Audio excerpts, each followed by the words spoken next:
నమస్తే, పొలిటికల్ వాయిస్కు స్వాగతం.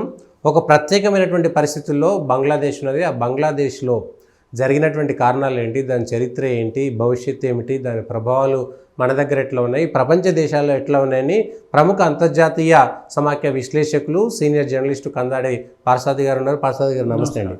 బంగ్లాదేశ్ గురించి మనం వారం 10 రోజులు 2-3 సార్లు విశ్లేషణ చేసుకున్నాము. షేక్ హసీనా చైనా నుంచి అర్ధంతరంగా రావడంతో మనకు కొద్దిగా అనుమానం కూడా ఆ రోజే వచ్చింది. కానీ ఇంత తొందరగా అది బర్న్ అవుతుందని అనుకోలేదు. ఎట్లా దాన్ని కొంత బ్యాక్ వెళ్తే ఎట్లా చూడొచ్చు మనం ఏంటని? అంటే ఇది కేవలం విద్యార్థి ఉద్యమం అయితే 2018 నుంచి విద్యార్థి ఉద్యమం జరుగుతోంది. మొన్న దాని మీద వచ్చిన ఒక తీర్పుకి వ్యతిరేకంగా వీళ్ళు 2 నెలల క్రితం ఉద్యమాన్ని ప్రారంభించారు. అవును. ఆ తీర్పుకు వ్యతిరేకంగా ఉద్యమాన్ని ప్రారంభించిన సందర్భంలో ప్రధానంగా ఒక విశ్వవిద్యాలయం నుంచి ఈ ఉద్యమం ప్రారంభమై దేశవ్యాప్తంగా ఆ విశ్వవిద్యాలయం నుంచి ఉద్యమం పాకిపోయిన వేళ అవి అవుట్ ఆఫ్ కంట్రోల్ వెళుతున్న సందర్భంగా, ఎందుకంటే ఈ ఉద్యమంలోకి ప్రతిపక్ష బంగ్లాదేశ్ నేషనలిస్ట్ పార్టీ, ఎందుకంటే బిఎన్పి అధ్యక్షురాలని జైల్లో ఉంచారు.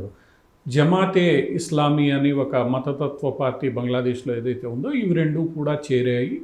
అవి ఈ విద్యార్థులతో కలిసి హింసను రెచ్చగొడుతున్నాయని, హింస అంతా పెరిగిపోయింది 2 నెలల కాలంలో ఒక్కసారిగా పెరగడానికి కారణమని తేలుతున్న వేళ సుప్రీంకోర్టు ఒక జడ్జిమెంట్ ఇచ్చింది. ఆ కోటాను రద్దు చేస్తూ ఆ కోటాని 30% ఉన్న కోటాని 5% కుదించి 3% మాత్రమే బంగ్లాదేశ్ స్వాతంత్ర పోరాట యోధుల పిల్లలకు, 2% మహిళలు, ఇటువంటి ట్రాన్స్జెండర్స్ వీళ్ళకి ఇవ్వాలని చెప్పి ఆ రిజర్వేషన్ 5% కుదించి సుప్రీంకోర్టు తీర్పిచ్చింది. ఒకవేళ నిజంగా ఇది విద్యార్థులు రిజర్వేషన్ కోసం చేసిన పోరాటం అయితే సుప్రీంకోర్టులో వచ్చిన తీర్పుకి విద్యార్థులు వెనక్కి తగ్గాలి. ప్రజాస్వామ్యబద్ధంగా జరుగుతున్న పోరాటం అయితే. కానీ ఇది ఆ సుప్రీంకోర్టు తీర్పు తర్వాత జరుగుతున్న ఈ పరిణామాలన్నీ మనం చూస్తే ఇది కేవలం రిజర్వేషన్ల కోసం జరిగిన పోరాటం కాదు, ప్రజాస్వామ్య పద్ధతిలో జరుగుతున్నది అంతకన్నా కాదు. ఇది కొన్ని బాహ్య శక్తులు, అంతర్గత శక్తులతో కలిసి, అంతర్జాతీయ శక్తులతో, బాహ్య శక్తులు అంటున్నా నేను, అంటే ఆ దేశం వెలుపల ఉన్న పలు శక్తులు, రెండవది అంతర్గతంగా ఉన్న ప్రభుత్వానికి వ్యతిరేకంగా ఉన్న రాజకీయ పార్టీలు, మతానికి సంబంధించిన సంస్థలు, పార్టీలు అన్నీ కలగలిపి 6 నెలల క్రితం జరిగిన ఎన్నికల్లో అత్యంత ఘన విజయం సాధించిన ఒక ప్రధానిని దించడానికి పన్నిన కుట్ర అని అర్థమవుతోంది. మరి ఈ కుట్ర వెనక ఎవరున్నారు? కుట్ర వెనక నిజంగా విద్యార్థులు మాత్రమే ఉన్నారా? విద్యార్థులు ఆవేశపరులు, విద్యార్థుల్ని రెచ్చగొట్టి ముందు పెట్టి ఉద్యమాలు నడపడం మనం గతంలోనూ చూసాం.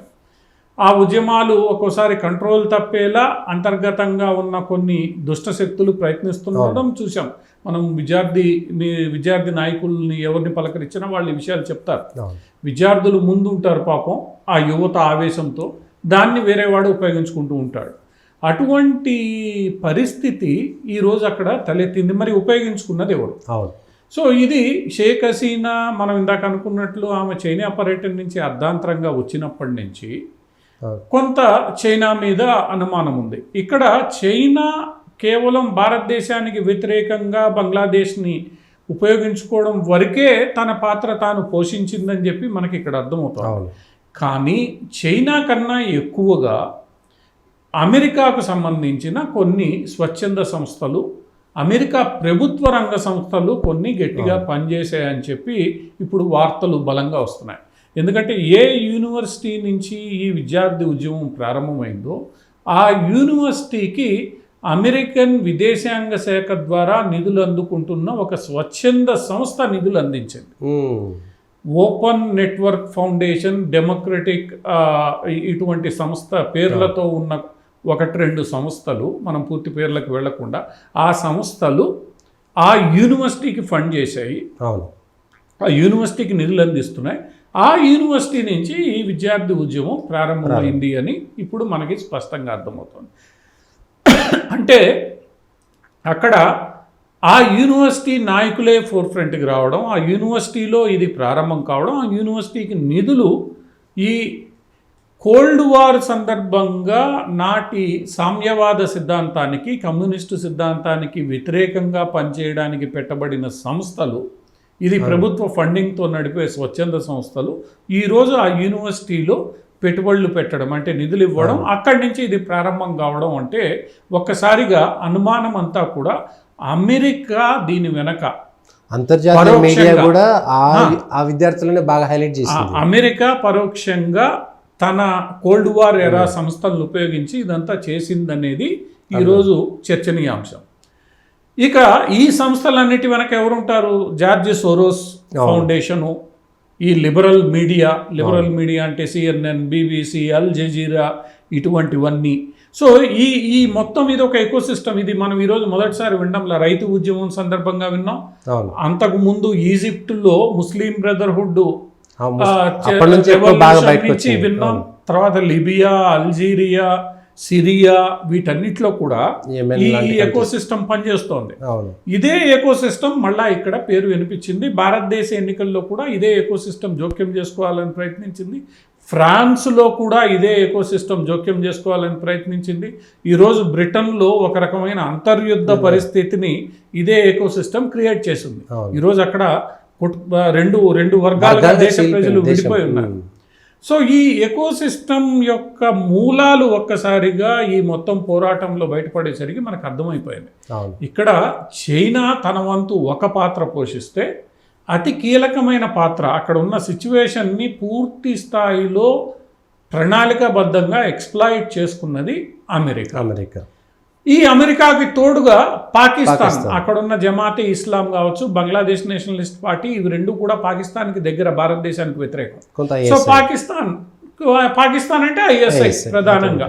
ఈ ISI కూడా పాత్ర అంటే ఎట్టకేలకు ఇక్కడ తెలిసిందేంది, CIA, ISIలతో పాటు చైనా కూడా ఈ మొత్తం వ్యవహారానికి కారణమని అర్థమైపోయింది. ఇన్ని పెద్ద సంస్థలు, ఇంత పెద్ద ecosystem, American deep state funding దొరకడం వల్లనే ఈ ఉద్యమం ఒక్కసారిగా 2 నెలల్లో దారి తప్పి అల్లకల్లోల పరిస్థితికి వెళ్ళిపోయిందనేది ఈరోజు నిన్న పార్లమెంట్లో జయశంకర్ గారు స్టేట్మెంట్లో కూడా కొంత దీన్ని సూచనప్రాయంగా ఆయన, మనం 2 నెలల కాలం మాత్రమే బయట ప్రజలకు కనబడేది కేవలం 2 నెలల నుంచి జరిగేది అంటే దానికి అంతకు ముందు నుంచి జరుగుతున్నది ఏదైతే ఉందో ఆ 2 నెలలుగా అదంతా కూడా ఆయన జయశంకర్ గారు కొంత పరోక్షంగా ప్రస్తావించాడు ఆయన. అందువల్ల ఏంటంటే ఈరోజు ఏం జరిగింది తెలుసు. మరి ఈ మొత్తం వ్యవహారం వల్ల లాభపడేది ఈ 3 దేశాలు అయితే ఏం లాభం ఈ 3 దేశాలకు వస్తుంది? బంగ్లాదేశ్లో ఈ అస్థిరత వస్తే వీళ్ళకి వచ్చే లాభం ఏంటి? ఆ లాభం అంటే వీళ్ళ అసలు టార్గెట్ ఎవరు అన్నది ఇప్పుడు ప్రధానమైన ప్రశ్న. ఈ అసలు టార్గెట్ ఖచ్చితంగా భారతదేశం. అంటే భారతదేశంలో అస్థిరత క్రియేట్ చేయడానికి ఈరోజు బంగ్లాదేశ్ని, గతంలో మాల్దీవ్స్ని వాడారు, శ్రీలంకని ఉపయోగించుకోవాలని చూశారు, బంగ్లాదేశ్ని ఉపయోగించుకుంటున్నారు. వీళ్ళు బంగ్లాదేశ్ని చివరికి ముందు పెట్టారు. గతంలో నేపాల్ మావోయిస్టులను కూడా ఉపయోగించుకోవాలని చూశారు. సో ఎక్కడా కూడా భారత్లో కూడా ప్రత్యక్షంగా ప్రయత్నం చేశారు కానీ సాధ్యపడలేదు. ప్రత్యక్షంగా రైతు ఉద్యమం సందర్భంలో ప్రయత్నం చేశారు. కేజ్రీవాల్ వీళ్ళందరూ ఆ ఎకోసిస్టంలో భాగస్వాములు కాబట్టి అక్కడికి కూడా వద్దాం మనం. ముందు ఇప్పుడు దీన్ని ఉపయోగించుకోవాలని చూశారు. ఇక్కడ ఇంకొక పరిణామం, ఒకటి వీళ్ళందరూ భారత్కి వ్యతిరేకంగా దీన్ని ఉపయోగించుకోవాలని చూడడము, విధ్వంసానికి పాల్పడము, అదుపు చేయలేని పరిస్థితి తీసుకురావడము, సైన్యం కూడా ఏమి చేయలేని పరిస్థితుల్లో ఇంకా హసీనాని తప్పుకోమని కోరడము, హసీనా అక్కడి నుంచి బయటికి రావడము, భారతదేశంలోకి రావడం, ఇక్కడ వరకు జరుగుతున్నది. అంటే ఈ అమెరికన్ డీప్ స్టేట్ గత 6-7 నెలలుగా ఈ పని చేస్తోంది. ఈ పరిణామాలు కీలక దశకు వచ్చాయి అనేది ప్రపంచానికి ఎప్పుడు అర్థమైందంటే, ఎవడైతే అమెరికా విదేశాంగ శాఖలో అసిస్టెంట్ సెక్రటరీగా ఉన్నారో అతను మన 31వ తారీఖు బంగ్లాదేశ్కి వెళ్ళి రావడం, ఆయన ప్రసిద్ధి అంటే దేశ రాజకీయ నాయకత్వాలని మార్చడంలో దిట్ట అనే ప్రసిద్ధిగాంచిన వ్యక్తి ఆయన వెళ్ళి రావడం అప్పుడే బీజం పడిందని 2-3 రోజుల్లో వేగంగా పరిణామాలు సంభవించిపోయాయి. సో ఇదంతా కూడా ఒక భారతదేశానికి వ్యతిరేకంగా అటు అమెరికా, ఇటు చైనా, అటు పాకిస్తాన్ కలిసి చేసినవి. సరే, చైనాకు పాకిస్తాన్కు మన మీద కోపం ఎందుకుందో మనం అర్థం చేసుకోవచ్చు. ఎందుకంటే యుద్ధాలు చేసాం, మన మీద రకరకాల కోపాలు ఉన్నాయి, సరిహద్దు సమస్యలు ఉన్నాయి, దాయాదుల సమస్యలు అన్నీ ఉన్నాయి. కానీ అమెరికాకి ఎందుకు కోపం? ఇప్పుడున్న అమెరికా అధికార వ్యవస్థకి మన మీద ఎందుకు కోపం? మన మీద కోపం ఎందుకంటే వీళ్ళకి ఇరాన్ విషయంలో మనం వాళ్ళు చెప్పిందల్లా వినలేదు. ఆ తర్వాత యుక్రెయిన్ యుద్ధ సమయంలో వాళ్ళు చెప్పిందంతా మనం వినలేదు. సో వాళ్ళు చెప్పిన దానికి మనం తానతందాన ఆడకుండా మా విదేశాంగ విధానం మా దేశ ప్రయోజనాలకు అనుగుణంగా మేము చేస్తామని స్పష్టంగా చెప్పగలిగిన సందర్భంలో అమెరికాకి ఎదురు దెబ్బలు తగిలాయి. సో ఎప్పుడైతే భారతదేశం ఈ విధానాన్ని అవలంబిస్తోందో చాలా దేశాలు ఈ విధానాన్ని అవలంబించే ప్రయత్నం చేస్తున్నాయి. అటు బ్రెజిల్ కావచ్చు, అర్జెంటీనా కావచ్చు. నేషన్ ఫస్ట్ అనే విధానం ఏదైతే ఉందో ఆ విధానం ఈరోజు ప్రపంచవ్యాప్తంగా చర్చనీయాంశంగా మారుతోంది. యూరోప్ కంట్రీస్లో కూడా. సో ఈ చర్చనీయాంశంగా మారుతున్నది ఒకవేళ బలపడితే ఈరోజు భారతదేశం దాన్ని లీడ్ చేస్తోంది. కాబట్టి మన ప్రభ ఎక్కడైతే తగ్గిపోతుందో, మన ప్రాబల్యం తగ్గిపోతుందన్న భయం అమెరికాలో వచ్చింది. ఆ పెద్దన్న పాత్ర కోల్పోతుంది. రెండవది, భారతదేశం అమెరికా కన్నా అతిపెద్ద ప్రజాస్వామ్య వ్యవస్థ, అతిపెద్ద జనాభా కలిగిన వ్యవస్థ. ఈ భారతదేశము డొనాల్డ్ ట్రంప్ అధ్యక్ష పదవి దిగిపోయేటప్పుడు జరిగిన సంఘటనలు లాంటివి ఇక్కడ ఏ రోజు జరగలేదు. పూర్తిగా వైపరీత్యమైన పార్టీలు అధికార మార్పిడి చేసుకున్నా కూడా అధికారం సాఫీగా ఎప్పుడు మార్పిడి జరుగుతూ వచ్చింది. ఇటువంటి వైపరీత్య సంఘటనలు ఎప్పుడు భారతదేశం యొక్క ప్రజాస్వామ్య పునాదులు చాలా గట్టిగా బలంగా ఉన్నాయి. అటువంటి దేశం ఈరోజు ఈ అమెరికా విధానాలకు వ్యతిరేకంగా వెళ్తే రేపు అమెరికా ఏదైతే తాను ప్రజాస్వామ్య పరిరక్షకురాలని ప్రపంచమంతా చాటుకుంటుందో, స్వేచ్ఛ వాణిజ్యానికి లిబరలిజానికి ప్రతినిధిని చెప్పుకుంటుందో అది పోయింది. ఇప్పుడు భారతదేశము రష్యా కలిసి ఈరోజు ఇంకొక కూటమికి ప్రతిపాదన రష్యా విదేశాంగ శాఖ మంత్రి చేశాడు. భారతదేశము రష్యా ఆసియాన్ దేశాలన్నీ అంటే చైనా లేకుండా అమెరికా లేకుండా ఒక బలమైన కూటమి ఏర్పాటు చేయడానికి మేము నిర్ణయం తీసుకుంటున్నాము అని 3 రోజుల క్రితం రష్యా విదేశాంగ శాఖ మంత్రి ఒక ప్రతిపాదన చేశారు. దానికి ఆసియాన్ దేశాలతో సహా భారత్ సన్నద్ధంగా ఉన్నాయి. ఇదే కానీ జరిగితే అటు చైనాకు ఇబ్బంది, ఎందుకంటే ఆసియాన్ భారతదేశాలతో రోజు తగాదా చైనా పడుతూ ఉంటుంది. అటువైపు రష్యాతో కూడా ఇంత గతంలో చైనా యుద్ధం చేసింది, అంటే ఈరోజు చేయలేదు కానీ గతంలో 2-3 యుద్ధాలు జరిగాయి. వీళ్ళు దగ్గర అయితే ఇటు అమెరికాకి ఇటు చైనాకి కూడా ఇబ్బంది. కాబట్టి సో ఈ శత్రువుకి శత్రువు మిత్రుడు అన్నట్లు వీళ్ళిద్దరూ కూడా ఈరోజు బంగ్లాదేశ్లో పనిచేశారు. సో అంటే ఇక్కడ భారతదేశం పోషిస్తున్న కీలక పాత్రని అడ్డుకోవాలి. మనకేమో పేరుకు బంగ్లాదేశ్లో అల్లర్లు లాగా, మయన్మార్లో అల్లర్లాగా, నేపాల్, శ్రీలంకలో జరుగుతున్నట్టుగా కనబడుతుంది, కానీ అసలు లక్ష్యం మాత్రం భారతదేశం. ఇంకొక విషయం, ఈ రోజు సల్మాన్ ఖుర్షిద్ గారు ఒక ప్రకటన చేశారు. ఎందుకంటే ఆ ప్రకటన ఎందుకు చాలా ఇంపార్టెంట్ అంటే రేపు భారతదేశంలో ఇటువంటి పరిస్థితి రావచ్చేమో, ప్రధానమంత్రి నివాసం మీదకి ప్రజలు రావచ్చేమో అని ఆయన సల్మాన్ ఖుర్షిద్ ఈరోజు ఒక ప్రకటన చేశాడు. ఇంకా కాంగ్రెస్ నాయకుడు సజ్జన్ వర్మ ఏకంగా నిన్న స్పీచ్ కనబడింది కదా, అదే ప్రధానమంత్రి ఇంటికి. ఏంటి ఇప్పుడు ప్రజాస్వామ్యబద్ధంగా జరిగే ఉద్యమాలు ఏవైతే ఉన్నాయో ఆ ఉద్యమాల్లో ఎప్పుడూ కూడా అధ్యక్ష భవనం మీద దాడి చేయాలి, అధ్యక్ష భవనంలో ఫోటోలు ఎత్తుకుపోవాలి, అధ్యక్ష భవనాన్ని లూటీ చేయాలంటే ఈ పరిణామాలన్నీ ఈ ఓపెన్ సొసైటీ కారణంగా జరుగుతున్నది. ఇది మనం మొట్టమొదటిసారి ఎక్కడ చూసాం? ఆఫ్రికాలో ఈజిప్టు, లిబియాలో గడ్డాఫీ భవనాన్ని కూల్చారు. ఆఫ్రికాలో ఆనాడు ఈజిప్షియన్ అధ్యక్షుడి భవనాన్ని ఇట్లనే లూటీ చేశారు. అల్జీరియాలో కూడా ఆ రోజున్న అధ్యక్షుడి భవనాన్ని లూటీ చేశారు. అంటే ప్రజలు ఏమైనా చేయగలరు తిరుగుబాటు చేస్తే అని చూపించడానికి ఈ సంఘటనలు మనకు చేస్తాయి. ఆ తర్వాత ఇదే సంఘటన ఎక్కడ జరిగింది? అమెరికాలో డొనాల్డ్ ట్రంప్ ఓడిపోయిన తర్వాత జరిగింది. ప్రజలు అధ్యక్ష భవనంలోకి చొచ్చుకెళ్లారు.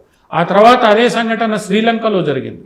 రాజపక్షే నివసించే అధ్యక్ష భవనంలోకి దూసుకెళ్లి స్విమ్మింగ్ పూల్లో దూకి మంచాల మీద పడుకొని డైనింగ్ టేబుల్లో భోజనం తిని అదే సంఘటన ఈరోజు రెప్లికా బంగ్లాదేశ్లో అక్కడ లోపల ఉన్న భోజనాన్ని వీళ్ళు తినడము, ఫోటోలు ఎత్తుకురావడం, టీవీలు ఎత్తుకురావడం, ఆమె చీరలు ఎత్తుకొచ్చి రోడ్డు మీద ప్రదర్శించడం, ఇంకా అంతర్గతంగా ఉపయోగించే దుస్తుల్ని ప్రదర్శించడం, ఇదంతా కూడా అదే విషయాన్ని ఈరోజు సల్మాన్ ఖుర్షిద్ చెప్పాడు. ప్రజలు తిరుగుబాటు చేస్తే ఏమైనా చేయగలరేమో. అంటే ఎవరిని భయపెట్టాలి, ఎందుకు భయపెట్టాలి? ఒక విషయం ఇక్కడ ఇంకోటి మనం గుర్తుపెట్టుకోవాల్సింది, ఈ టెండెన్సీ భారతదేశంలో కూడా జరిగింది. మీరు రైతు ఉద్యమం సందర్భంగా మీరు రైతాంగానికి సంబంధించిన డిమాండ్లు పెట్టారు, బాగానే ఉంది. కానీ ఎర్రకోట మీదనే జెండా ఎగరేయాలన్న అభిలాష ఎందుకు? ఏం సేమ్ అది కూడా సేమ్ ఇక్కడ విద్యార్థి ఉద్యమంలో రిజర్వేషన్లను కొట్టేసినాక కంటిన్యూ అయింది. ఆడ కూడా 3 చట్టాలు ఏవైతే ఉంటాయో వాటిని రద్దు చేసిన తర్వాత అంటే ఇక్కడ ఏం చూపిస్తున్నారు? ఇది మొత్తం ఏంటంటే ప్రపంచ దేశాల్లో ఈ మొత్తం ఎకోసిస్టమ్ ఏం చేయాలనుకుంటుందంటే మీరు మా మాట వింటే అంతా బాగుంటుంది, వినకపోతే విధ్వంసం సృష్టించే రీతిలో మేము ఉద్యమాలు సృష్టిస్తాం. ఆ రోజు రైతు ఉద్యమానికి ఎర్రకోటకి ఏం సంబంధం? ఎర్రకోట మీద జెండా, ఖలిస్తాన్ జెండా ఎగరేసి ఏం చెప్పదలుచుకున్నారు? మేమేమైనా చేయగలమని, ఏదైనా అంతర్యుద్ధం సృష్టించగలమని, ఏదైనా సాధించగలమని బెదిరించడమే కదా. ఆ రోజు షాన్బాగ్ లో ఢిల్లీలో జరిగింది, సిఏఏకి వ్యతిరేకంగా జరిగింది కూడా ఇదే ఉద్యమం. ఏడాది పాటు ఎక్కడి నుంచి అంటే ఇది ఏంటంటే పేరుకి ప్రజాస్వామ్యబద్ధమైన ఉద్యమాలు అయినప్పటికీ కొన్ని బాహ్య శక్తులు వీటిల్లో జొరబడి ఇవి స్థానికంగా వాళ్ళకి వ్యతిరేకంగా పనిచేసే ప్రజాస్వామ్య శక్తులపై జరిపే కుట్ర. అవును. అంటే ఇప్పుడు బంగ్లాదేశ్ పరిణామాల కారణంగా మనం అర్థం చేసుకోవాల్సింది ఏంటంటే, ఒకటి ఇక్కడ భారత్పై వీళ్ళందరికీ ఎంత కోపం ఉందో ఒకటి బహిర్గతమైంది. శత్రువులందరూ ఒకటయ్యారనే మనకు అర్థమవుతోంది. అమెరికా మనకేమి మిత్రదేశం కాదని తెలుస్తోంది.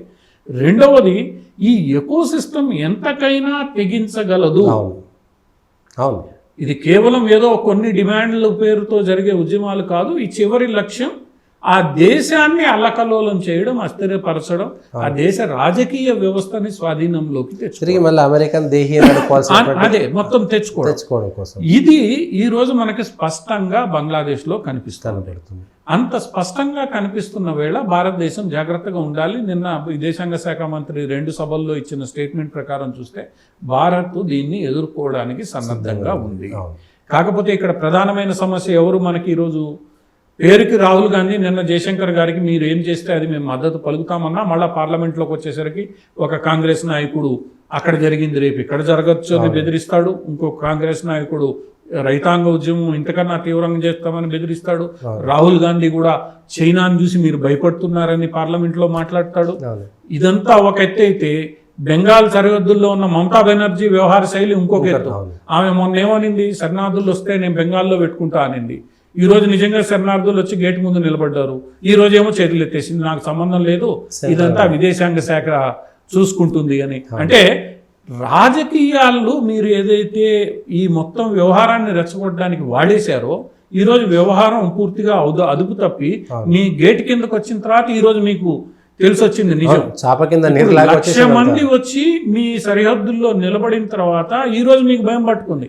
ఎందుకంటే ఆ 1,00,000 మందిని నువ్వే చూడాలి రేపు బెంగాల్లో. వాళ్ళు వేరే రాష్ట్రాలకి రారు, బెంగాల్లోనే కలుపుకోవాలి. ఇవాళ వార్త అదే కదా, బ్రిటిష్లో 250 కోట్ల పౌండ్లు శరణార్థుల కోసం ఖర్చు, అంటే 27,000 కోట్ల రూపాయలు శరణార్థుల కోసం ఖర్చు పెడితే మా దేశంలో ఒకవైపు ట్యాక్సులు పెంచుతున్నారు, ఒకవైపు ఇది చేస్తున్నారు. అవన్నీ తీసుకుపోయి ఎవరికి ఖర్చు పెడుతున్నారు? శరణార్థులకు. ఎందుకు ఖర్చు పెట్టాలి? ఇప్పుడు నేషన్ ఫస్ట్ అనే విధానంలో ఉన్నది అదే. నేనిచ్చే ట్యాక్స్ నా బాగు కోసం, నా దేశం బాగు కోసం, ఇంకెవరు బాగు కోసం నేను చూడాల్సిన పని లేదు అనేది డొనాల్డ్ ట్రంప్ చెప్పింది కూడా అదే. యూరోప్ రక్షణ కోసం నేనెందుకు పోవాలి? వియత్నాం యుద్ధంలో నేనెందుకు పాల్గొనాలి? గల్ఫ్ యుద్ధంలో నేనెందుకు ఖర్చు పెట్టాలి? నా దేశమే ఇక్కడ సస్తూ ఉంటే ఇవన్నీ నాకు అనవసరమా? నా సైన్యాన్ని పంపి చంపడం అవసరమా? ఇది డొనాల్డ్ ట్రంప్ ప్రశ్నించింది. బ్రిటన్లో కూడా అదే ప్రశ్న, ఫ్రాన్స్లో అదే ప్రశ్న, జర్మనీలో అదే ప్రశ్న. ఇదే గత 2 సంవత్సరాల క్రితమే సౌదీ అరేబియా ఫారిన్ మినిస్టర్ ఒక ప్రెస్ కాన్ఫరెన్స్లో సమాధానం ఆయన చెప్పాడు. ఆయన మరీ నొక్కి నేను ఇంగ్లీష్లోనే సమాధానం చెప్తానని, ఎందుకంటే మీ అందరికీ అరబీ అర్థం కాదు కాబట్టి ఇంగ్లీష్లోనే చెప్తా, దాంతో మీ అందరికీ తెలియాలి అని చెప్పి, మీరు ఏదైతే ఈ శరణార్థుల్ని తీసుకెళ్ళి మీ ఇళ్లలో పెట్టుకుంటున్నారో పాముకు పాలు పోసి పెంచినట్లే మీరు ఏదైతే స్వేచ్ఛ, లిబరలిజం ఇట్లాంటివి మాట్లాడుతున్నారో అవి తప్పని మీరు అతి త్వరలోనే గ్రహిస్తారు. ముస్లింలు మాకన్నా మీకు ఎక్కువ తెలియదు. ఇది ఆయన ఇంగ్లీష్లో చెప్పింది. మీరు తప్పుడు అర్థం చేసుకొని మీరు ఊబిలో కూరుకుపోతున్నారు. 2-3 ఏళ్లలోనే మీకు ఈ మొత్తం ఊబి అర్థమైపోతుందని ఆయన స్పష్టంగా ఇంగ్లీష్లో ప్రపంచానికి అర్థమయ్యేటట్లు ఆయన కావాలని చెప్పాడు ఇంగ్లీష్లో. ఎందుకంటే మీ అందరికి అర్థమై చావాలని చెప్పి ఈరోజు అర్థమవుతుంది. ఏం చేస్తున్నారు? 2 ఏళ్ల తర్వాత చేరుకున్నారు వాళ్ళు. ఇప్పుడు బంగ్లాదేశ్ కి స్వాతంత్రం తీసుకొచ్చిన వ్యక్తి విగ్రహం కూల్చాల్సిన అవసరం ఏముందండి? పోనీ ఇవాళ కొత్త కాదు, ఇవాళ మొదటిసారి జరిగిందని కాదు, 71 నుంచి ప్రతిసారి జరుగుతున్నాయి అల్లర్లు, కానీ ఆయన విగ్రహం కూల్చాల్సిన పని ఉంది ఒకటి. రెండవది, ఇందిరాగాంధీ పేరుతో ఏదైతే బంగ్లాదేశ్ స్వాతంత్ర పోరాటం కోసం పెట్టిన మ్యూజియం ఉందో ఆ మ్యూజియాన్ని తగలబెట్టాల్సిన అవసరం ఏముందండి? అంటే ఏం చెప్పదలుచుకున్నారు మీరు? అవును. అంటే బంగ్లాదేశ్లో 1971 నుంచి 77 మధ్యలో జరిగిన ఏ పరిణామాలు అయితే ఉన్నాయో వాటి యొక్క స్మృతులన్నిటినీ మీరు చెరిపివేయాలనుకుంటున్నారా? అంటే దాని అర్థమైంది మీరు మళ్ళా ఎవరిని మీరు మద్దతు ఇవ్వదలుచుకున్నారు, ఏం చేయదలుచుకున్నారు, ఏంటి అనేది ఈరోజు ప్రపంచానికి అర్థమైంది. ఆవేశంలో జరిగింది కాదు, మైనార్టీల్ని భయపెట్టే ప్రయత్నం. ఆఖరికి ఈరోజు హిందూ పత్రిక కూడా కొంత 4 లైన్లు రాయాల్సి వచ్చింది, మైనారిటీ హిందువుల మీద దాడి జరుగుతోంది. అవును, అదే ఇదే మన ప్రశ్న ఏంటంటే, ప్రపంచ దేశాలన్నీ గోద్రాలర్ల తర్వాత అసలు ఈ ప్రపంచంలో హిందువులు ఉన్న చోట మాత్రమే ఇట్లాంటివి జరుగుతాయని. కానీ సిరియాలో గొడవలు కానీ, యమన్లో గొడవలు కానీ, ఈజిప్ట్లో గొడవలు కానీ, వాళ్ళ మధ్య వాళ్ళు కొట్టుకు చచ్చినాయి కానీ, ఇవాళ బంగ్లాదేశ్లో మైనార్టీల మీద, ఆఫ్ఘనిస్తాన్లో మైనార్టీల మీద, పాకిస్తాన్లో మైనార్టీల మీద, అక్కడ ఆర్ఎస్ఎస్ లేదు, బిహెచ్పీ లేదు, ఏం లేదు. ఎందుకంటే ఈ సోకాల్డ్ ఎకోసిస్టమ్ ఏదైతే లిబరల్ ఓపెన్ సొసైటీ ఎకోసిస్టమ్ ఉందో దాన్ని ప్రీచ్ చేసే వాళ్ళందరికి కూడా ఈరోజు కమ్యూనిస్ట్ పార్టీ నాయకుల స్టేట్మెంట్, బంగ్లాదేశ్ లో ఆర్ఎస్ఎస్ హస్తం అయితే లేదు కదా, లేదు. కమ్యూనిస్ట్ పార్టీ కమ్యూనిస్ట్ పార్టీ నాయకుల దగ్గర నుంచి కాంగ్రెస్ పార్టీ నాయకుల వరకు స్టేట్మెంట్లు ఏంటి? షేక్ హసీనా అంతా బానే ఉంది, కానీ ఆమె ఈ మధ్య కొంత అథారిటేటివ్ వ్యవహార శైలిలో వెళ్తున్నారు, అందుకని కూలుస్తున్నారు. ఆఖరికి ఈ రోజు అక్కడ కాబోయే ఇంటీరియం ప్రధాని ఎవరు? మహమ్మద్ యూనస్ ఏ సిద్ధాంతానికి కట్టుబడి ఉన్నాడు? ఆయన కట్టుబడి ఉన్నది ఈ సామ్యవాద, కమ్యూనిజం, లిబరల్ సిద్ధాంతానికి కట్టుబడిన వ్యక్తి. ఆయనే తీసుకొస్తున్నాడు ఇప్పుడు ఈరోజు ప్రధాని.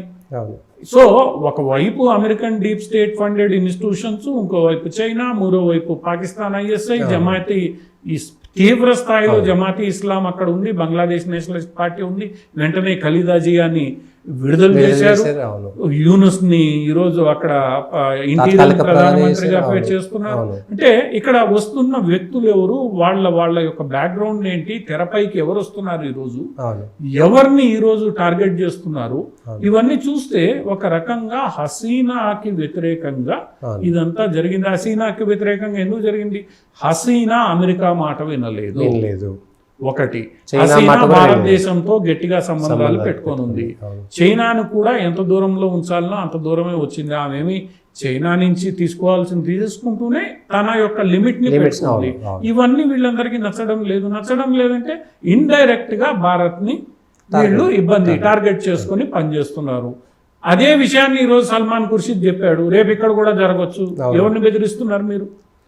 కేజ్రీవాల్ చేసింది కూడా గతంలో ఇదే ఎకోసిస్టంలో భాగమని మీకు. ఆ రోజు ఏదైతే పోరాటం జరిగిందో మహిళా దీనికి వ్యతిరేకంగా ఇటువంటి శైలిలోనే జరిగింది.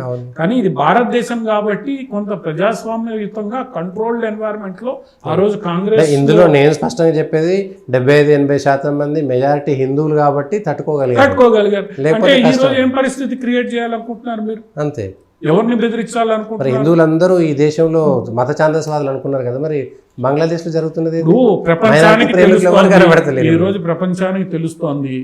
మొన్న మనకి యుఏఈ, ఇవి 2 దేశాలు, అబుదాబి వంటివి ఒక స్టేట్మెంట్ ఇచ్చాయి, పాకిస్తాన్ ఇమిగ్రెంట్స్ ని మేము తీసుకోము, మాకు అవసరం లేదు అని ఒక స్టేట్మెంట్ ఇచ్చాయి. ఎందుకంటే వీళ్ళ వల్ల మాకు ఇబ్బందులు వస్తున్నాయి అని చెప్పి. భారతదేశం నుంచి వచ్చే వాళ్ళని మేము అంగీకరిస్తాము, ఎందుకంటే వీళ్ళు మాట వింటారు. ఇది ఈరోజు గల్ఫ్లో ఉన్న పరిస్థితి. ముస్లిం దేశాల్లో కూడా పాకిస్తాన్ సంగతి ఏందో తెలిసిపోయింది. ఈ ఆఖరికి సౌదీ అరేబియా కూడా పాకిస్తాన్ని ఎంత దూరం తీసుకురావాలనో అంతవరకు తీసుకొస్తోంది. భారతదేశంతో సత్సంబంధాలు పెట్టుకొని ముందుకు తీసుకెళ్తోంది. ఇరాన్ భారతదేశంతో సత్సంబంధాలు, ఆఖరికి తీవ్రవాదులైన తాలిబాన్లు కూడా ఈరోజు భారతదేశం తరఫున మాట్లాడుతున్నారు. సో ప్రపంచానికి ఈరోజు వాస్తవాలు తెలుస్తున్నాయి. హిందువులు తీవ్రవాదులా, ఏదైతే కాంగ్రెస్ పార్టీ ఆ రోజు చిదంబరం హోంశాఖ మంత్రిగానో లేదా సుశీల్ షిందే హోంశాఖ మంత్రిగా ఉన్న సందర్భంలో హిందూ తీవ్రవాదం అనే పదాన్ని సృష్టించి కొంతమంది హిందూ నాయకులు స్వామీజీల మీద తీవ్రవాదులు అనే ముద్ర వేసి బాంబు పేలుళ్లు చేశారని కుట్ర సృష్టించి అంతా బయట ఈరోజు బట్టబయలైంది, అదంతా తప్పని. పాపం ఒక రిటైర్డ్ ఒక సర్వింగ్ ఆర్మీ ఇంటెలిజెన్స్ అధికారిని ఇరికిచ్చి ఇదంతా చేసే ప్రయత్నం చేశారు, అయినా వీళ్ళ వల్ల కాలేదు. బయట మొత్తం ప్రపంచానికి తెలిసిపోయింది.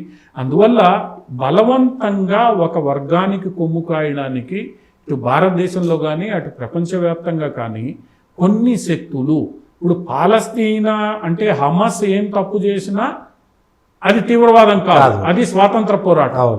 270 మంది అమాయకుల్ని ఊచకోస్తే అది స్వాతంత్ర పోరాటంలో భాగం. అదే ఇజ్రాయెల్ ఒక 50 మందిని చంపితే మటుకు దాడి. ఇజ్రాయెల్ ఆత్మరక్షణలో ఆత్మరక్షణ కోసం చేసినా అది దాడి, అది అందరికీ తెలుసు. వాళ్ళ అంటే ఈ నేరేటివ్ అనేది ప్రపంచవ్యాప్తంగా ఎవరు బిల్డ్ చేస్తున్నారు, దీని వెనకాల ఉన్నది ఎవరు? రష్యా మీద కూడా ఆ ముద్ర వేసే ప్రయత్నం చేశారు. చెచెన్యా కావచ్చు, మన సెంట్రల్ ఏషియన్ కంట్రీస్ ద్వారా కావచ్చు, ఇదే ముద్ర వేసే ప్రయత్నం చేశారు. పుటిన్ ఎక్కడా లొంగలేదు. లొంగకపోయేసరికి ఈరోజు యుద్ధానికి దిగారు, యుక్రెయిన్ ద్వారా యుద్ధానికి దిగారు. అంటే ఈ అమెరికా సంబంధిత వ్యవస్థలు ఏవైతే ఉన్నాయో అవి ఈరోజు గందరగోళంలో పడ్డాయి. డొనాల్డ్ ట్రంప్ లాంటి వ్యక్తుల కారణంగా ఆ దేశంలో కూడా ఈరోజు ప్రజలు ప్రశ్నించే స్థాయికి వచ్చేసరికి ఈ మొత్తం కంగారు వేళ్లలో బయలుదేరి నానా గందరగోళం ప్రపంచవ్యాప్తంగా సృష్టించారు. ఈ గందరగోళం ఎప్పుడు పోతుంది అనేది మనం వేచి చూడాల్సింది. ఎందుకంటే ప్రజలకు నెమ్మదిగా నిజాలు తెలుస్తే. అమెరికాలోనే ఈరోజు సగానికి సగం ప్రశ్నిస్తున్నారు, మీరు చేస్తున్న తప్పు. బ్రిటన్లో ప్రశ్నిస్తున్నారు, జర్మనీలో ప్రశ్నిస్తున్నారు, ఫ్రాన్స్లో ప్రశ్నిస్తున్నారు. ఆఖరికి ఈరోజు లెబనాన్లో కూడా ఎవరైతే ఇజ్రాయెల్కి వ్యతిరేకంగా యుద్ధం చేస్తున్నారో వాళ్ళని మీరు ఏమైనా చేసుకోండి, మా జోలికి రావద్దని చెప్పే పరిస్థితి. సిరియా దూరంగా ఉండే పరిస్థితి. ఇరాన్ కూడా మేము దాడి చేస్తాం, మూడో ప్రపంచ యుద్ధానికి స్వీకారం చుట్టాం అంటున్నాయి తప్ప ఎక్కడా కదలడం లేదు. సౌదీ అరేబియా చెప్పింది దీన్ని వాడుకోవడానికి. అందువల్ల ఏంటంటే అసలు ఈ మొత్తం హమాస్ అతను హనియా చనిపోతే ఖండించడానికి యుఏఈ సౌదీలు రెండు నిరాకరించాయి. మేము దీన్ని ఖండించాం, సమర్థించాం. అది మీరు తగాదా అంటే ఒక రకంగా అందరిలోనూ ఈరోజు వాస్తవాలు తెలిసి వచ్చాయి. ఆ వాస్తవాల్ని వీళ్ళు ఇంకా మరుగున పెట్టి బెదిరించి భయపెట్టి గందరగోళం సృష్టించే ప్రయత్నం చేస్తున్నారు. ఎంతకాలం చేస్తారు? ఎవరిని బెదిరిస్తారు? వీళ్ళ వల్ల కానిది ఈరోజు పుటిన్ ఒకడు, రెండవది నరేంద్ర మోడీ ఒకడు. అంతే. నరేంద్ర మోడీ, పుటిన్ వీళ్ళిద్దరికీ లొంగట్లేదు, అటు చైనాకి లొంగట్లేదు. వీళ్ళిద్దరూ స్వతంత్రంగా ఉన్నారు, బాగా దగ్గరగా ఉన్నారు. ఇంకో 5 ఏళ్ళు ఉంటుంది ఈ వ్యవస్థ. సో ఈ 5 ఏళ్ళు కూడా వీళ్ళు బలపడకుండా మేము చెయ్యాలి. మాల్దీవులు ట్రై చేశారు కాలే, శ్రీలంక ట్రై చేశారు కాలే, ఈరోజు బంగ్లాదేశ్ మీద పడ్డారు. ఇది మనం చూడాలి. ఎందుకంటే ఈరోజు బహిరంగంగా జరుగుతున్న వ్యవస్థ కాబట్టి భారతదేశం కూడా బహిరంగంగానే మాట్లాడింది. జయశంకర్ గారు బహిరంగంగానే మాట్లాడారు. అంతే. దాంతో ఈరోజు భారతదేశానికి తెలుసు ఏం జరుగుతుందో కాబట్టి గతంలో కాంగ్రెస్ ప్రభుత్వంలా బలహీనమైన ప్రభుత్వం కాదు. నా దేశానికి ఏం కావాలన్నా జరుగుతుంది. రేపో మాపో వక్ఫ్ బోర్డు చట్టం కూడా ఖచ్చితంగా పాస్ అవుతుంది. ఈ మొత్తం ఏదైతే ఎకోసిస్టమ్ ఉందో ఆ ఎకోసిస్టమ్ సంగతి ఖచ్చితంగా ఈ లోపల అమెరికా అధ్యక్ష ఎన్నికలు పూర్తవుతాయి. బ్రిటన్లో కూడా ఏం జరుగుతుందో తెలుస్తుంది మనకి, ఎందుకంటే అంతర్యుద్ధం జరుగుతోంది. ఇవన్నీ కూడా రాబోయే 4-5 నెలలు కొంత అస్థిర పరిస్థితుల్ని చేసినా కూడా భారతదేశం బయటపడిపోతుందనే మనం అనుకోవచ్చు. చివరిగా అయితే మైనారిటీ ప్రేమికులు, భారతదేశంలో ఉండేటువంటి మైనారిటీ ప్రేమికులు బంగ్లాదేశ్లో ఉండేటువంటి మైనారిటీల మీద దాడిని మాత్రం ఒక్కరు కూడా బయటికి రాలేదు. అది కూడా అది చేయరు కదా. వీళ్ళకి మైనారిటీలు అంటే ఎవరండి? భారతదేశంలో ఉండే వాళ్ళు. సిఏఏలో చెప్పింది ఏంటి? సిఏఏలో మాట్లాడింది ఏంటంటే ఇప్పుడు బంగ్లాదేశ్లో ఇబ్బంది పడుతున్న హిందూ మైనారిటీలు లేదా క్రిస్టియన్ మైనారిటీలు, అక్కడ కేవలం హిందువులు అనలే, మైనారిటీలు అన్నారు. పాకిస్తాన్లో ఇబ్బంది, వీళ్ళకి మేము రక్షణ కల్పిస్తామనేది. అటువంటిది వీళ్ళకి వాళ్ళు మైనార్టీలుగా కనిపించరు కదా. అదే రోజు లేదు. భారతదేశంలో మైనార్టీలు అంటే పార్సీలు కాదు, సిక్కులు కాదు, జైనులు కాదు, బౌద్ధులు కాదు, కేవలం ముస్లింలే. సో ఈ మైనార్టీ ప్రేమికులు మన దేశంలో నెహ్రూ హయాం నుంచి సాగుతున్నదే. చాలా మంది ఎక్స్పోజ్ అయ్యారు. Appeasement కూడా- పాలస్తీనా కోసం మాట్లాడిన వాళ్ళు, లేకపోతే గాజా కోసం మాట్లాడిన వాళ్ళు వాళ్ళు ఈ రోజు ఓపెన్ గా వచ్చేసారు కదా. ఇప్పుడు ప్రతి తెలిసిపోయింది. ఒక్కళ్ళని అవును. గతంలో వీళ్ళు తెర వెనక ఉండి పనిచేసేవాళ్ళు బీజేపీ కారణంగా ఈ రోజు ఫోర్స్ఫుల్లీ తెర మీదకి వచ్చి పనిచేయాల్సిన పరిస్థితి. బీజేపీ అందరినీ తవ్వి తీసేసింది, ఎక్స్పోజ్ చేసింది. చేసేయాల్సి సో వీళ్ళకి మైనార్టీలు అంటే కేవలం ముస్లింలే. ఆ ముస్లింలు ఎక్కడ ఏమి చేసినా అది మంచిదే. మంచిది. ఆ ముస్లింలు హిందువుల్ని చంపినా మంచిదే, బుద్ధుల్ని చంపినా, క్రిస్టియన్లు మంచినా వీళ్ళు మాట్లాడరు. ఇప్పుడు బంగ్లాదేశ్లో గత 3 రోజులుగా జరుగుతున్న హిందువుల మీద జరుగుతున్న దాళ్ళు, వీడియోలు ఒకప్పుడు అంటే తెలిసేది కాదు. ఈరోజు సోషల్ మీడియాలో జరుగుతున్నట్టు లైవ్ లో వస్తున్నప్పుడు వాటిల్ని ఎందుకు కాంగ్రెస్ పార్టీ గాని, ఇండియా కూటమిలో పార్టీలు గాని ఖండించవు? అంటే వీళ్ళకి వాళ్ళు మైనార్టీలు కాదు, వాళ్ళు మెజారిటీలు. అంతే. ఇక్కడ ఉన్న అక్కడ పాపం వాళ్ళు మైనార్టీలైనా వీళ్ళు వాళ్ళని మెజారిటీలే ట్రీట్ చేస్తారు. అంతే. అక్కడ ఉన్న మెజారిటీలు కూడా మైనార్టీల కిందే లెక్క. అవును. అందువల్ల ఇది మైనార్టీ ప్రేమ భారతదేశం ఎప్పుడూ అర్థం చేసుకుంది కాబట్టి 15 ఏళ్లుగా వాళ్ళు అధికారంలో లేరు, రాబోయే రోజుల్లో కూడా ఉండరు.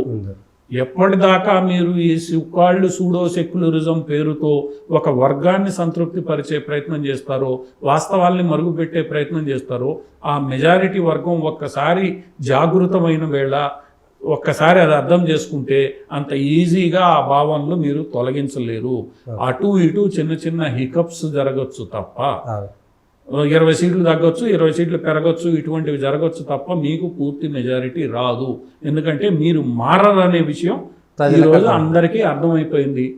కొంత భయపెట్టడానికి ప్రజలు 20 సీట్లు తగ్గించవచ్చు, 20 సీట్లు పెంచవచ్చు. అంతకు మించి ఈరోజు మీకు స్పష్టంగా పట్టం కట్టే పరిస్థితి లేదు. జమ్మూ కాశ్మీర్లో ఏం జరిగిందో మనకు అర్థమైపోయింది. ఓ భూతం వచ్చేస్తుంది, భూకంపాలు వచ్చేస్తాయి అన్నారు, ఏమీ కాలేదు. ప్రజలు రోడ్డు మీద వచ్చి ఓటేశారు. రేపు అసెంబ్లీ ఎన్నికలు కూడా జరుగుతాయి.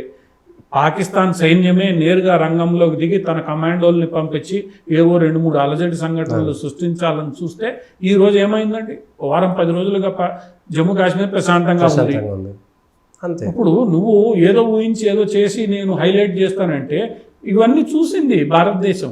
ప్రాక్సీ వార్ అనే దాన్ని భారతదేశం ఈరోజు ప్రపంచ దేశాలన్నింటిలో అత్యంత అనుభవంతో ఎదుర్కొనే దేశం భారతదేశం. ఇజ్రాయెల్ తర్వాత ఆ స్థాయిలో ప్రాక్సీ వార్ని ఎదుర్కొంటున్న దేశం భారతదేశం.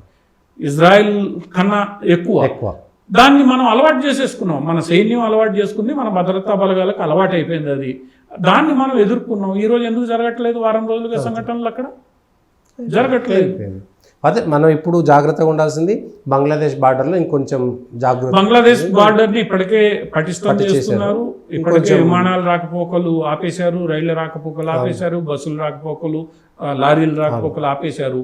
చివరగా బంగ్లాదేశ్ కూడా అర్థం చేసుకోవాల్సింది ఏంటంటే, వాగా సరిహద్దుకి యువతలున్న ఒక లారీ గోధుమల్ని దుబాయ్ ద్వారా తెప్పించుకొని పాకిస్తాను 30 రూపాయలు కిలో ఉండే గోధుమల్ని 150 రూపాయలకి ఎలా కొంటుందో, రేపు బంగ్లాదేశ్ కూడా చైనా నుంచి రావండి వాళ్ళకి దిగుమతులు. అవును.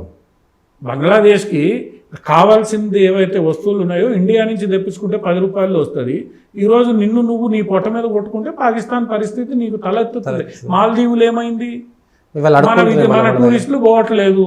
మోడీ గారు ఒక కుర్చీ వేసుకొని కూర్చున్నారు, అయిపోయింది. మొదటి స్థానంలో ఉన్నది 7వ స్థానానికి దిగింది. దెబ్బతిన్నది ఎవరు? నువ్వే. నీ పొట్ట మీద నువ్వు కొట్టుకుంటున్నావు, కొట్టుకో. అంతే.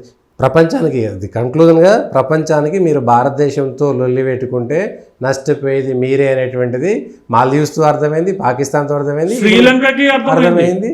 ఇవాళ బంగ్లాదేశ్ నేపాల్కి ఎప్పుడో అర్థమైపోయింది. వాళ్ళు నేపాల్ ఏం చేయలేదని అర్థం. మావోయిస్టులు అంత స్థాయిలో అది ఉద్యమాన్ని సృష్టించి రాజును దించి ఇది చేసి భారత్ వ్యతిరేకంగా మేము కూటమి కడతాం అనుకున్న మావోయిస్టులే ప్రజలు సపోర్ట్. ఎందుకంటే నువ్వు ఆ కొండలు దాటి వెళ్ళలేవు. అంతే.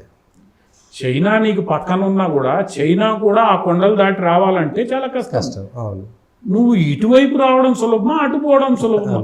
సో బంగ్లాదేశ్ కూడా చైనా అమెరికాలు ఏవో చేస్తాయి అనుకుంటే అమెరికా ఎక్కడనో 10,000 కిలోమీటర్లో ఉంది, చైనా 2-3 కిలోమీటర్లో ఉంది. అంత ఈజీగా రావు కదా.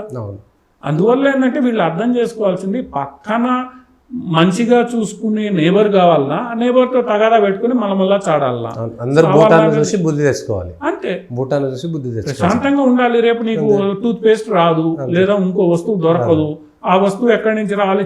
చైనా నుంచి రావాలంటే 2000 కిలోమీటర్లు, అమెరికా నుంచి రావాలంటే 10,000 కిలోమీటర్లు, 10 రూపాయల వస్తువు 200 అవుతుంది, కొనండి. చేసేది ఏం లేదు. వద్దనేది ఏం లేదు. నువ్వు నన్ను ఆపుకుంటే భారతదేశం ఇంకా భారతదేశానికి మిగులుతుంది, ఇంకో దేశానికి పంపించుకుంటారు. అంతే. వస్తువులు తీసుకోవడానికి ప్రపంచం సిద్ధంగా ఉంది. అవును. ఈ రోజు భారతదేశం నుంచి మేము గోధుమలు కొనము అంటే పంజాబ్లో గగ్గోలు అయిపోతుంది అనుకున్న వాళ్ళు ఏమీ కాలేదు. 10 ఏళ్ళు అయిపోయింది. అంతే.